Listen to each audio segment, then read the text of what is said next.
Então, mensagem final sobre essa questão dos mercados. Continua existindo barreiras à entrada. Tá? Essas barreiras não são não implicam uma mudança qualitativa substancial em relação ao capitalismo do século XIX. Elas apenas são maiores, é uma diferença de grau. Tá? Mas as empresas também dispõem de meios mais poderosos de enfrentar e contestar essas barreiras, coisa que fazem no dia a dia. A especialização nos mercados é decisiva. E especialização, como as formas de concorrência se multiplicam, em coisas cada vez mais complexas, mais variadas, mais sofisticadas. A criação de vantagens competitivas e, portanto, de vantagens que permitem usufruir e apropriar ganhos monopolistas, são cada vez mais numerosas, mais múltiplas, mais complexas. A empresa, então, tem que se preparar melhor para isso, e não pior. Mesmo que ela opere no nível financeiro, e sempre faz isso também, mesmo que ela diversifique, e sempre faz isso também, ela tem que se especializar, tem que ter uma base de operações, ela tem que saber o que está fazendo no mercado principal ou nos mercados principais que ela opera. Então, especialização não desaparece com a diversificação e com a financeirização do capitalismo. Especialização, ao contrário, aumenta. E o controle sobre os mercados tem que ser mais e não menos importante, mais e não menos competente. Tá? Para contestar ou para criar defesas contra os invasores. A finalidade, a apropriação de lucros em geral, não normais, implicando quase rendas. Sobre isso, acho que muito já foi dito, a ideia é de relativizar sempre, não é? O referencial de normalidade ou o referencial de equilíbrio com que os economistas estão acostumados, inclusive os economistas marxistas. Tá? Eu acho que é um viés típico dos economistas, em geral, essa preocupação com normalidade. Então, parece que é como se só conseguisse pensar de maneira sistemática, portanto, vale dizer, teórica, se você conseguir pensar algum padrão de normalidade. Isso é falso. É inteiramente falso e é incompatível com essa natureza dinâmica que a gente quer sempre destacar e perceber como opera no capitalismo. Tá? A ideia de lucros normais foi uma muleta, digamos, que os economistas usaram durante muito tempo, mas é inteiramente desnecessária. E a ideia de que o capitalismo concorrencial corresponde a lucros normais é tão falsa quanto o contrário. É inteiramente falsa. Inclusive que a concorrência em preços e, historicamente, o padrão ouro e as deflações monumentais implicavam flutuações brutais de preços, a ponto de que falar em lucro normal é uma abstração que só o Ricardo mesmo, certo? Com o seu esforço heróico de simplificar a realidade, conseguia fazer. Então, lucros normais é absolutamente desnecessário para análise. A teoria não precisa de andaimes ou de muletas desse tipo. Você pode pensar dinamicamente direto e deve, aliás, porque os conceitos ficam mais precisos se você fizer isso. Tá? Então, eu proponho, como um conceito mais preciso, inteiramente compatível com Marx, em lugar da ideia de uma taxa de lucro uniforme ou de um lucro normal, a ideia de um lucro anormal, como norma, se me permitem um trocadilho. Então, a norma é a normalidade. Portanto, não tem norma nenhuma. O resto é brincadeira e jogo de palavras. Não tem norma nenhuma. Não tem norma nenhuma. O lucro no capitalismo é o que der. Né? Isso volta a uma discussão que eu propus na aula anterior, que talvez tenha sido mal interpretada, que gerou um certo mal-estar, uma certa polêmica, em relação à ideia de que você apropria, eventualmente, lucros, eu até mencionei, apropria mais-valia no âmbito da circulação. Tá? Eu quis dizer apenas, eu lembrei na ocasião, que o Marx, ao formular a problemática da mais-valia, ele parte da circulação. Claro que ele chega na produção, ele quer mostrar que é regular e é inerente à forma de produção, à organização da produção e às relações de produção desse sistema, a geração de mais-valia. É inerente. Porém, o ponto-chave é que a mais-valia é realizada na circulação e ela é, no começo e no fim, no início do processo, conceitualmente, e no final do processo, no sentido do circuito do capital, ela é sempre uma realização no âmbito da circulação. Tá? A mais-valia que, aliás, é impensável uma mais-valia que tenha sido produzida e não tenha sido realizada. Isso é impensável, teoricamente. É impossível. Tá? Agora, a mais-valia, tecnicamente, estritamente falando, diz respeito a um conceito de normalidade, diz respeito ao âmbito da reprodução do sistema, nas condições socialmente necessárias de sua reprodução. É um conceito extremamente abstrato. Tá? Na prática não, ainda na teoria, porém no nível mais concreto, é perfeitamente possível formular todo o processo de apropriação capitalista de lucros, como, e eu diria até que isso avança o conhecimento, ilumina enormemente o objeto dinâmico que é o capitalismo, pensar o lucro como quase renda, pensar o lucro como apropriação temporária de vantagens competitivas. Quase renda é isso. Não é renda no sentido que aquele ativo que você dispõe não é naturalmente escasso, não é escasso por natureza, porque é um recurso natural, mas ele é escasso por razões econômicas, né? No limite, até pode ser por razões naturais. Eu diria, no limite, a renda é uma quase renda. É uma quase renda onde o recurso é naturalmente escasso, tá? O que não tem é lucro normal, isso aqui não tem. É uma abstração desnecessária. Todo lucro é resultado da apropriação de poder de compra social, né, decorrente de alguma posição que você tem em algum mercado, tá, que é sempre temporária, é uma posição monopolística, uma vantagem competitiva. Se você não tem nenhuma vantagem, tá, alguém teve no passado e você imitou, ou você mesmo teve no passado e manteve. Mas isso tende a desaparecer, se você não se atualizar, não modernizar, não acompanhar o ritmo, o insumo e as formas do progresso técnico. Então, é mais, eu acho mais interessante seguir o Schumpeter nisso, nesse particular, tá? Em vez de tentar segurar algum andaime estático, de equilíbrio, pensar direto o lucro como uma forma não normal, que não obedece a nenhum parâmetro de normalidade, tá? E que segue o mesmo ritmo, o mesmo processo cíclico, descontínuo e disruptivo da concorrência. O lucro é isso, tem a ver com isso. As formas, já falei, ofensivas e defensivas, depende do ciclo industrial, do ciclo do produto. A concorrência implica, quer dizer, ritmos diferentes de interação.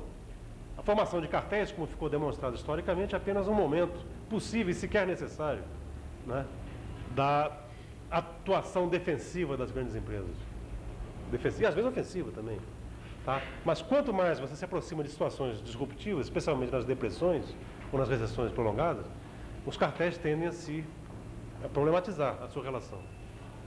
Tá? Então, o cartel é uma forma histórica, continua existindo em formas mais atenuadas, mas continua existindo, de qualquer maneira, tá? Mas muito longe do que era no início do século, no final do século passado, de forma alguma é uma forma de associação predominante entre os capitais.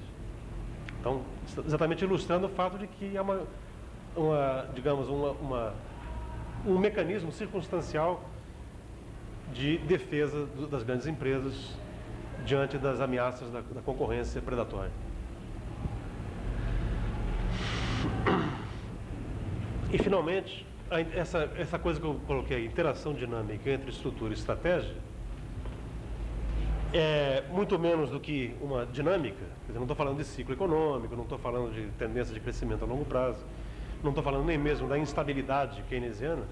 Aqui é simplesmente para dizer que, a partir de uma visão de concorrência, uma visão em que a concorrência passa a ocupar um espaço teórico próprio e não só como executora de leis imanentes do capital, né, você consegue explicar uma dinâmica capitalista, dinâmica econômica, na qual existe espaço para uma interação teórica entre as estruturas existentes e a ação individual, as decisões individuais dos empresários.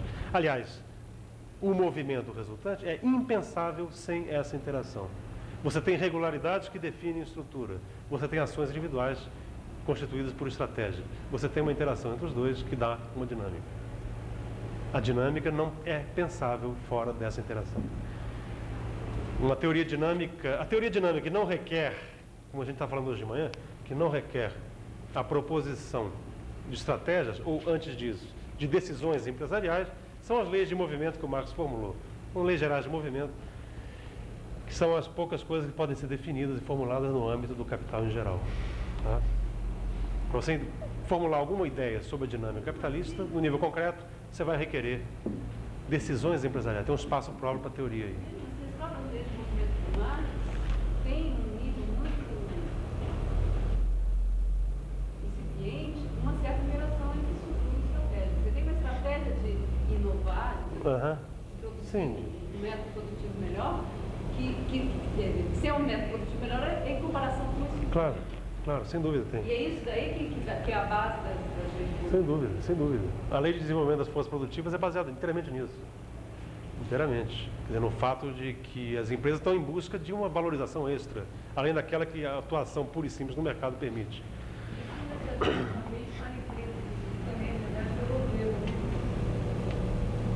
Como assim? O organismo de Estado geral, quando ela veio em Congresso, em 69, quando houve a reformulação da Receita Federal, existiam muitos problemas que vinham desde a época colonial, praticamente, do Ministério da Fazenda. Na medida que se formaram certos grupos, dentro da estrutura da Direção Geral do Governo Nacional, houve em 69, a alteração do Código Tributário, uma mudança da estratégia de tributação, e isso teve uma contrapartida direta na alteração da estratégia, da estrutura da Receita Federal, que aí, em vez de ser dividida por tributo, como era antes, ela passou a ser dividida por processo. Houve uma reversão completa das relações entre as pessoas dentro da organização a partir daquele momento. Antes de imposto do menos, imposto sei lá, e agora passou a ser arrecadação, tributação, fiscalização. E as próprias relações das pessoas mudaram a educação, é uma mudança de estratégia de tributação. E consequentemente. Sim, é bom, mas tudo bem, mas eu estou me referindo à estratégia no sentido mais geral, mas tudo bem, você está dizendo não está errado não, mas é que eu estou me referindo à estratégia no sentido de um comportamento empresarial, claro, o Estado seria um caso particular, um comportamento empresarial sempre em vista da valorização, isso é óbvio, já para nós já é pressuposto, né? Mas que em relação ao qual comportamento a empresa pretende manter uma certa coerência durante um certo tempo. Se não mantiver uma certa coerência durante um certo tempo, é uma decisão, não é uma estratégia. Entendeu a diferença?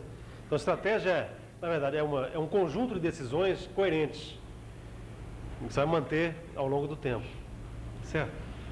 Mas, de qualquer maneira, o ponto aqui era para destacar o seguinte, é que na visão que vem dos clássicos, passando pelo Marx, não há um espaço teórico claro para a ação individual. O espaço que há é apenas um espaço de, digamos, no caso do Adam Smith, dos clássicos, de fundamentação do objeto da ciência econômica. Não passa disso. Fundamentação do objeto. Né? Então, esse objeto é o quê? É a ação entre os homens no plano material das suas relações de reprodução física, material, social. Né? Baseado no fato que esse indivíduo supostamente tem certas propensões, tem certos desejos, tem certas necessidades, né? Certa vocação ou não para o intercâmbio, coisas desse tipo.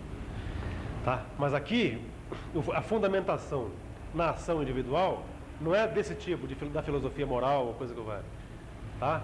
A fundamentação aqui do ponto de vista da capacidade dessas decisões de gerar efeitos reversíveis na economia. E, portanto, que a dinâmica da economia, na sua trajetória, seja qual for, determinada ou indeterminada, depende de maneira decisiva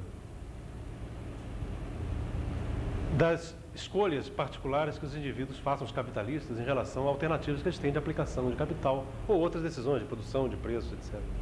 De tal maneira que essas trajetórias particulares que venham a se manifestar não podem ser deduzidas de leis gerais de movimento. Elas não são dedutíveis, nem são só uma manifestação particular dessas leis gerais. Sem a mediação do cálculo empresarial, você não chega nessas trajetórias nunca. Caso elas existam. Ou você não chega sequer na formulação delas, ou na instabilidade que precede a determinação mais precisa, teórica, dessas trajetórias. Ou seja, com mais ou menos teoria, não importa quanta teoria você coloque aí, o quanto de prática, de realidade e de história, com diferentes, portanto, ponderações de teoria com história, né, existe um espaço para análise concreta de como opera a dinâmica do capitalismo, que é ininteligível sem a presença de decisões empresariais. Tá? E aí entram os grandes autores do século XX. Aí entra o Keynes, aí entra o Schumpeter. Sobre isso, os marxistas se calaram durante muito tempo com medo do psicologismo, que parece estar implícito em considerar estratégias ou cálculo empresarial. Falso, equivocado. Existe espaço para isso. Talvez não no âmbito que o Marx trabalhou, do capital em geral. Tá? Mas existe espaço teórico compatível, inteiramente compatível com o Marx. E se não colocar isso, não entende como funciona a economia. Tá? Quer dizer, a teoria não avança. Ela já avançou, como está dizendo hoje de manhã, ela já avançou. É uma questão de incorporar o que já aconteceu. Ou as pessoas permanecem, os marxistas, permanecem fechados no seu mundo, que está, aliás, crumbling walls, né? O mundo não está lá bem das pernas, e permanecem inteiramente avessos a influências externas, burguesas, tipo, imagine, Schumpeter e Keynes, ou então começa a tentar dialogar e ver como é que encaixa essas visões. Como é que encaixa, se é que encaixa, de maneira não eclética. O que não dá é ecletismo não dá, é incompatível. Mas de maneira que não violente aquele corpo teórico, aquela visão de mundo e etc e tal, com a qual você trabalha, que você acha que é fundamental e que esclarece o essencial. Aqui o essencial não basta, então você cai de paraquedas entre o essencial e o aparencial. Entre o essencial e o aparencial tem um abismo sem mediações. O abismo sem mediações costuma ser preenchido por chute, palpite, ideologia, opinião vaga, impressões, né, influências exógenas. Mas na prática acaba sendo o seguinte, é caco mesmo, é caco. Então você começa a juntar caco daqui, dali e tal. Ecletismo puro. Então não dá. O que eu estou propondo aqui, portanto, eu acho que eu não estou falando sozinho nisso, espero não estar falando sozinho, é que tem um enorme espaço para mediações que não implicam ecletismo. O que a casa tenta fazer, na verdade, é isso aqui, a escola. Certo? Então, não é ecletismo, que de repente virou todo mundo keynesiano, não é nada disso. Virou keynesiano. É que o Keynes tem coisas importantíssimas a dizer sobre como funciona o capitalismo. Se você não compatibiliza essa visão dele com a do Marx, o problema é seu, porque ele está dizendo coisas fundamentais sobre o capitalismo. O objeto dele tem um cruzamento, tem uma interseção enorme com o objeto do Marx. Se tem uma delimitação conceitual, legal, torna-se compatível. Se não tem, é preferível virar eclético e incorporar alguma coisa do Keynes do que ser purista e não entender nada de como funciona a realidade concreta. Silvio. Só quero colocar uma questão que existe um grupo na Universidade de Essex, o GESOP, que também, com uma derivação marxista, estudou estratégia empresarial, estratégia política, claro, um pouco mais ligado à ciência política, um pouco marxista. Certo.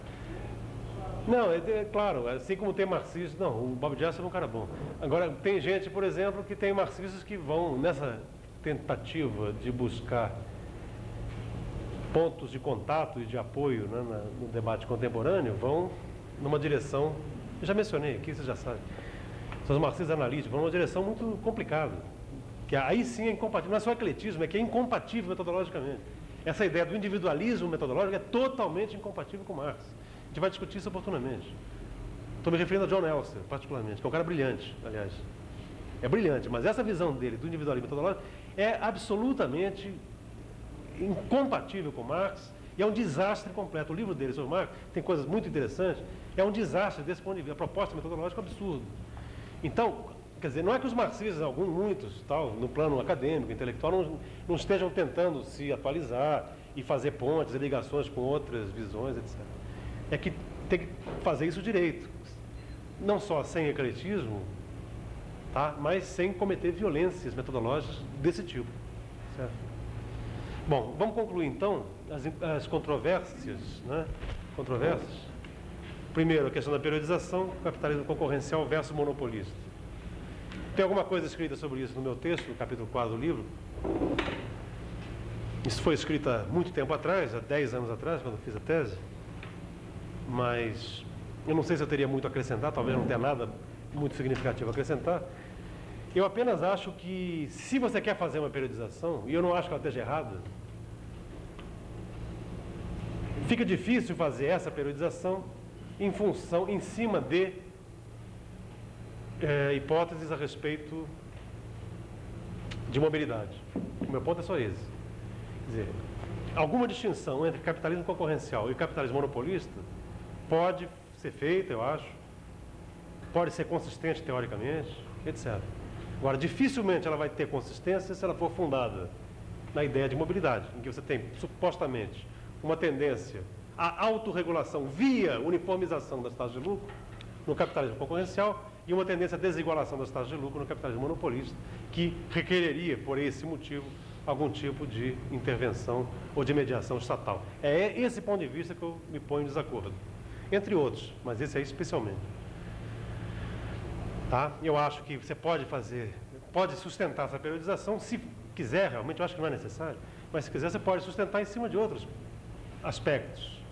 Por exemplo, esses que estão mencionados aqui, né, em que não se trata de uma autorregulação, simplesmente, em geral, no capitalismo concorrencial, mas sim o fato de que a regulação se dava espontaneamente via mercado, tá? E muito indiretamente apenas via Estado. E que, então, a necessidade de regulação desse sistema se torna premente, talvez em parte pela Grande Depressão, não sei, enfim, aqueles fatores que o Polanyi arrola, talvez sejam todos eles importantes em conjunto, né? Para que se tenha desenvolvido historicamente os mecanismos de regulação estatal. Ela se torna não só mais premente por aqueles fatores de ruptura, mas se torna também mais viável pelo fato de que as unidades de poder são mais identificáveis. Tá? Então se torna mais factível a tentativa de regular, de soldar, de, enfim, compatibilizar interesses que são representados através de blocos bem definidos, tá, de poder econômico. Inclusive, não só capitalistas, mas inclusive sindicatos. Né? Então você passa a ter mecanismos mais regulares e mais sistemáticos de articulação de interesse na sociedade, que não passam exclusivamente pelo mercado. Essa é uma periodização, ao meu ver, válida, relevante. Ela tem a ver muito mais com grandes unidades e com as consequências do processo de monopolização na ordem capitalista do que, tá, com uma suposta fundamentação teórica geral baseada na livre concorrência que levaria a taxa de lucro uniforme de um lado e o monopólio que levaria a taxa de lucro desiguais de outro lado. Isso, para mim, é uma falsa fundamentação de um problema real. Segundo ponto, já está mencionado as formas de regulação, né? Eu acho que aqui tem uma síntese, essa coisa do privado, público-privado, tem uma síntese muito mal ajambrada. Eu pensei meio por alto, isso aí não é minha especialidade, de como você poderia imaginar certos níveis em que essa regulação pode se dar. Ter regulações no nível privado, regulações na relação público-privado, regulações no nível estritamente público. Mas sempre por algum tipo de demanda privada, claro, ainda que num estado demiurgo e consciente, por antecipação da manifestação concreta desses interesses. E, finalmente, a ideia de concorrência e dinamismo, que está colocada no último capítulo do meu livro também, em relação a qual meu único comentário geral, retornando à visão do Schumpeter, é de que concorrência há como sempre houve e, paralelamente, dinamismo há como sempre houve. Tá? Parodiando e brincando com o professor Castro, né, como faço no final na última nota de rodapé desse livrinho de capa verde aí, como ele diz, o capitalismo ainda é aquele, eu brinco de dizer, o capitalismo já era esse, ou seja, sempre foi isso aqui. Sempre foi. Processo de valorização voltado ao controle das formas de apropriação do poder de compra. O capital sempre foi poder, ele só se, manifestou explicitamente, crescentemente com o poder concentrado, poder econômico cada vez mais concentrado, cada vez mais visível, cada vez mais necessitado de regulação para a sociedade e para si próprio, de forma de regulação, para si próprio e para o conjunto da sociedade. Certo? Isso não é incompatível com o capitalismo, vejam bem. Esse é o próprio capitalismo, ele é assim. Tá? Não é que de repente o Estado vem para salvar o capitalismo de si próprio. Tá? Isso surge naturalmente, surgiu historicamente. O Estado, portanto, faz parte desse processo, tanto quanto o mercado. São instituições do capitalismo. Tanto o Estado quanto o mercado preexistem o capitalismo, mas nas formas que ele atua no capitalismo, tomaram as feições capitalistas. São instituições do capitalismo. É de todo falsa a questão de opor Estado a mercado, enfim, essas coisas vão aparecer sempre ao longo do curso, né? Mas a partir dessa visão, o capitalismo monopolista não se distingue do capitalismo concorrencial, né? Do ponto de vista de que tem mais ou menos Estado, não é por aí. Não é por aí. Não confundir a relação capital monopolista, capital concorrencial, né, com a relação entre laissez-faire e protecionismo. São dimensões em paralelo, porém distintas. São distintas. E a presença do Estado é uma coisa constante no capitalismo. A ideia, então, voltando, de associar, em particular, o monopólio com inércia e concorrência com dinamismo é falsa. É falsa. Tão falsa quanto a ideia de que o capitalismo concorrencial era mais competitivo do que o capitalismo monopolista. É preferível, por isso, parar com a distinção e nem falar mais disso. Nem falar mais disso, de capitalismo monopolista versus capitalismo concorrencial. Talvez seja melhor interromper e eliminar de vez essa dicotomia. O capitalismo, como eu falei de brincadeira no meu texto, né, não só ainda é aquele, como já era esse. Já era esse. Sempre relações de poder. Poder mediado pelas instâncias econômicas, que é assim a sociedade mercantil. A sociedade produtora de mercadorias media todas as relações entre os indivíduos, inclusive as relações de poder, pela mercadoria. E outras formas em que a mercadoria se desdobra, o dinheiro e o capital. Claro que o capital passa a ser o dominante no processo, mas nem por isso desaparece a mercadoria e o dinheiro. São mediações de relações de poder. É basicamente isso. Está em aberto para discussão. Para polemizar, controverter e discutir, debater. Ótimo. Ficou quietinho hoje. Eu pensei que você ia levantar e ficar de pé e ir embora. Então, com relação a essa coisa do capitalismo concorrencial e monopolismo, eu acho que, de qualquer forma, historicamente, né, embora no meio do capitalismo concorrencial, né, mas existiu, pelo menos na Inglaterra, né, uma certa mobilidade de capital, de trabalho, uma certa atomização das atividades produtivas. Isso é uma coisa que, de certa forma, historicamente determinada. Né? Claro. Por outro lado, no século XX... Foi criado na marra, como mostrou o Polanyi, né? A chamada mobilidade do trabalho foi criada na marra, mas tudo bem. por outro lado, A criação do mercado de trabalho foi um parto. E no século XX, uma tendência realmente a população, e realmente a mobilidade de capital mais dificultada. A gente pode fazer uma certa, embora seja impreciso, né? Criar certa tipo de... Tudo bem.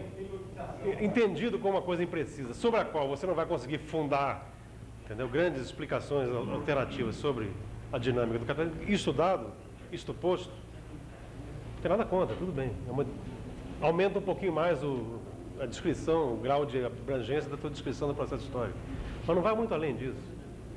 Tá? A minha discrepância é com a tradição que se cria a partir do Lenin, que usou muito para isso o Hilferding, tá? De fazer uma distinção marcada, nítida, rígida entre capitalismo concorrencial e capitalismo monopolista. Esse que é o ponto.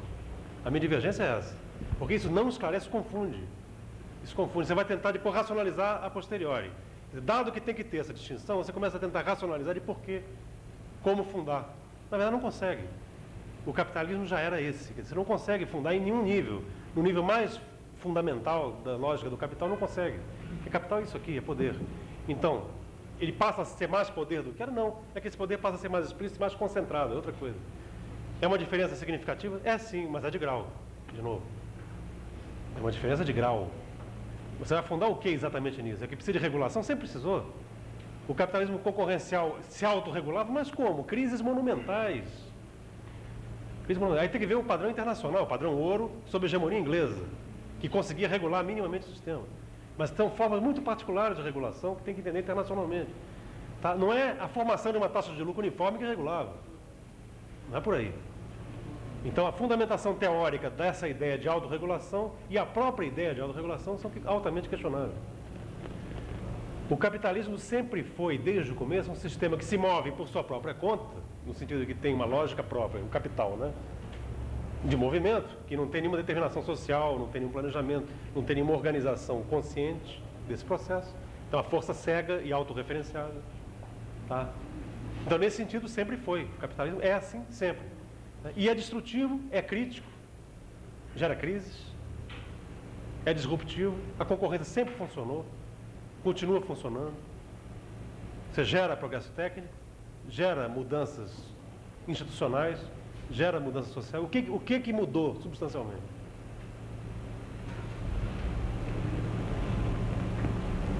Quer dizer, o nível em que mudou é um nível importante sim, porém não é esse nível de abstração.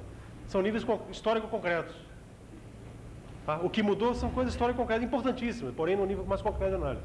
Não é para explicar o fundamental, nem mesmo a dinâmica. Aí que fica a coisa que eu coloco no texto lá, exatamente um desafio à demonstração em contrário. Um desafio a que se demonstre que essas características do capitalismo monopolista, sejam essas, levam necessariamente a uma mudança substancial, qualitativa na sua dinâmica. As tentativas de demonstrar isso fracassaram sempre, sistematicamente.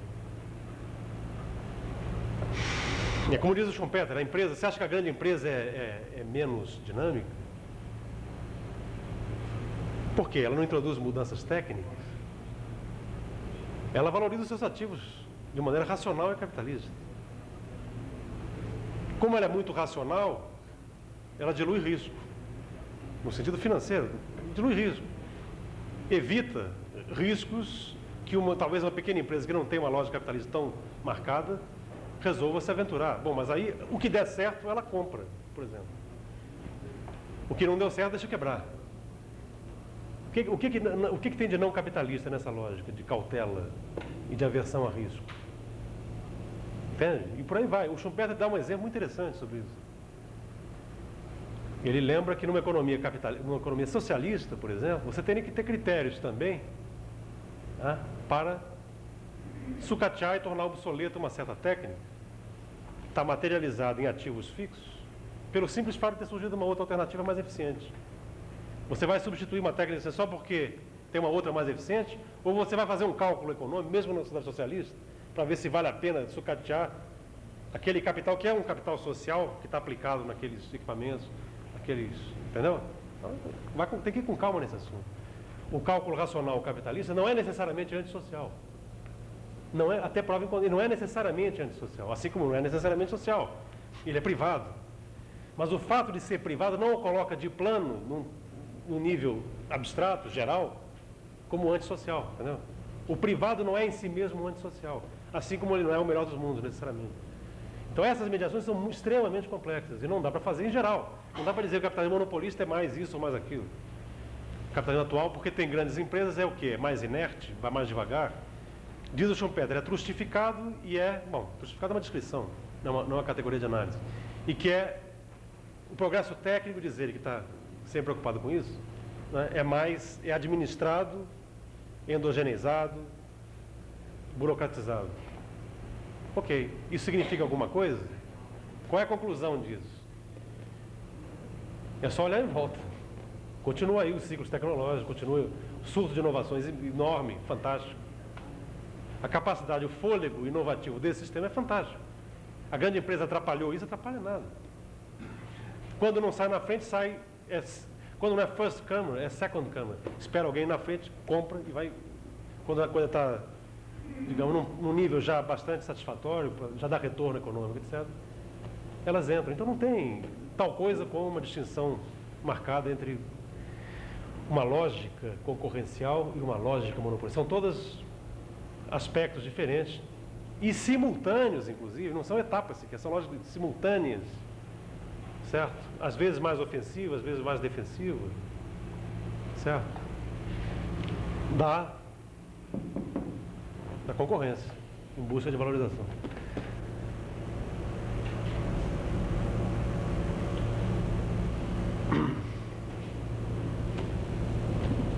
E aí, mais alguma questão?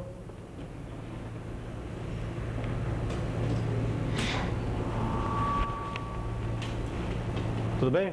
Marcos. Sim, Fernando. Na prática, se a gente pudesse jogar que todos saíram ganhando, a ideia dessas mudanças históricas concretas na passagem do século XIX para o século XXI não alteraram a dinâmica do campeonato. Isso acho que não. É difícil de. Até o microfone está ligado. Em que acepção? Porque milhares de mudanças relevantes nas condições de produção de trabalho, do teletrabalho. Então, digamos, acho que talvez, se for possível, precisar o âmbito teórico que você está trabalhando nessa afirmativa, elimine muita confusão. Eu estou me referindo a proposições gerais. Eu estou me recusando a fazer, ao contrário, veja bem, olha só. Eu estou me recusando a fazer proposições gerais a respeito da dinâmica capitalista que sejam derivadas do corte capital concorrencial, capital monopolista. E estou desafiando a prova em contrário. Que você consiga demonstrar para mim que tem mudanças teóricas gerais. O que tem são mudanças histórico-concretas, justamente. Vamos separar, é preciso fazer esse esforço de abstração. Separar o que é uma coisa histórica concreta, que são elementos que se adicionam, ou que se complementam, ou que até servem de pressupostos para certos conceitos teóricos, e o que é uma dimensão que é estritamente teórica. A dinâmica do capitalismo decorre de vários aspectos, mas entre os quais, fundamentalmente, no nível mais geral, a tendência à valorização, com uma derivação disso, a tendência a desenvolver as forças produtivas, que gera uma dinâmica tecnológica, oportunidade de investimentos, de inovação, etc. E de interações entre capitais no processo de concorrência através do investimento. Então você pode formular algumas hipóteses de dinâmica, seja uma instabilidade do tipo Keynes, seja um ciclo tipo Kalecki, seja uma tendência de longo prazo, ou ciclos Kondratiev, estilo Schumpeter, etc. Então tem várias possibilidades de formular tendências teóricas, claro que se manifestam historicamente de várias maneiras, no capitalismo, a partir das categorias mais gerais. A minha cobrança é que, se as pessoas que acham que essa distinção é relevante entre concorrencial e monopolista para efeito de explicar a dinâmica, que digam em que a dinâmica é substancialmente afetada. Alguns colegas nossos escreveram sobre isso e eu me ponho frontalmente em desacordo. Essa ideia de que no capitalismo monopolista, devido à dominância financeira, por exemplo, devido à dominância financeira, o progresso técnico passa a estar subordinado e subjugado, isso é falso.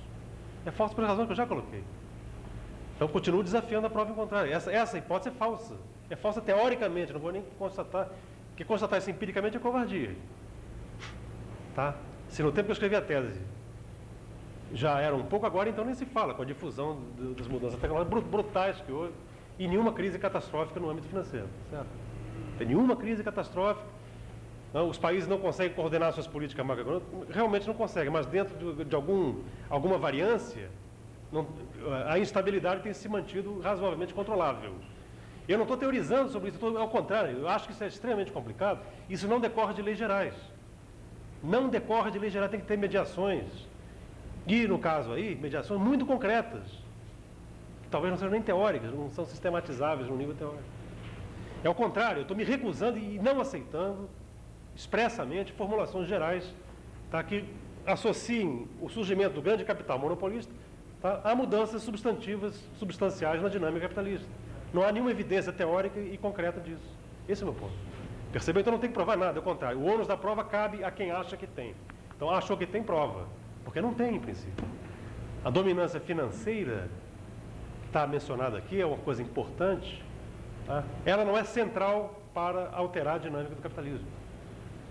Ela tende a diversificar pelo lado produtivo, tende a multiplicar as formas de apropriação e de acumulação pelo lado financeiro, mas por baixo, a base técnica e as formas de concorrência estão agindo do mesmo jeito. Do mesmo jeito. Tem uma lógica, digamos, própria disso aí. O capitalismo não se move só no âmbito financeiro. Ele tem uma lógica financeira que depende, para operar, de você ter, inclusive, no nível produtivo, concorrência e geração de vantagens competitivas. Senão, os teus títulos de propriedade vão ser proprietários sobre o direito a quê? É direito a quê, se não tem quase renda? Na hora que o capitalismo parar de produzir quase renda, o direito do teu título vai ser a quê, exatamente? Percebeu? Então, a dinâmica tecnológica produtiva desse sistema é absolutamente crucial. E se não tiver essa dinâmica, não tem superestrutura financeira. Percebe? É meio fetichista essa coisa. Ela comanda dominância. A dominância significa na lógica de cálculo, de formação dos portfólios dos agentes, de formação dos ativos, de diversificação dos passivos, diversificação em todos os níveis, passivo, ativo, em todos os níveis de mercados em que você opera. Mas em nenhum momento isso exclui a busca permanente, que requer, inclusive, iliquidez tecnológica, iliquidez de especialização, etc., que é intransferível. É tão ilíquido que é intransferível. Conhecimento tecnológico, num certo nível, é intransferível. Não há nada mais ilíquido do que isso. Não tem preço. Não é só que não tem preço, você não consegue transferir. São coisas acumuladas, é aprendizado, coisas assim.